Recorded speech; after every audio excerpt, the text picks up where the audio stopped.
Money Monster is actress Jodie Foster's fourth film as a director and stars George Clooney, Julia Roberts, and Jack O'Connell. After a television Wall Street guru recommends buying a stock that suddenly and mysteriously goes bad, he's held hostage live on television by a disgruntled viewer who lost money because of him. So I was super into this concept when I first heard about the movie. Unfortunately, the end result is kind of disappointing. Don't get me wrong, this isn't to say that it's a bad movie. There's a lot of good in it.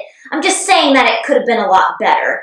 Or at least done more with its premise. The story is a well-written cautionary tale of the fickle nature of Wall Street and the carelessness of big companies when it comes to people investing in them, as well as the carelessness of TV financial commentators when it comes to their advice. There's also some timely commentary on how we never really seem to take anything we take on television seriously, no matter how serious it is. There's a scene in the third act that reminds you very much of the O.J. Simpson Bronco chase.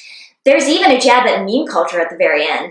At sometimes it gets a bit heavy-handed and preachy, but not too much, and it should be able to get some people to at least discuss the themes in the movie. The performances are fine as well. George Clooney does pretty good as the television host, although I think he was kind of miscast. His character show in the film is based on the kinds of shows you see on CNBC, specifically Mad Money. That show is hosted by Jim Cramer, who's a much more over-the-top person. Now, Jodie Foster claims that Clooney's character isn't based on Cramer, but he probably should have been, because someone like Clooney would not be hosting the kind of show that Money Monster is supposed to be.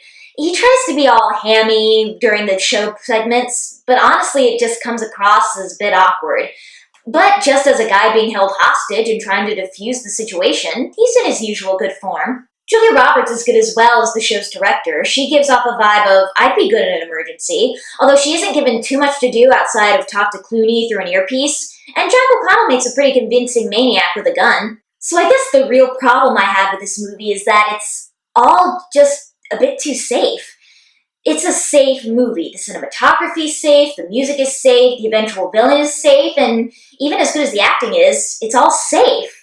And in the end, I felt safe, and that's not a good thing. I never got the tense, nervous feeling that you would get when watching someone being held hostage live on television. The film should have left you feeling breathless and uneasy, as any good thriller should, but instead, I just kind of left feeling, eh. I really feel like this setup could have been taken to a more creative level than it did.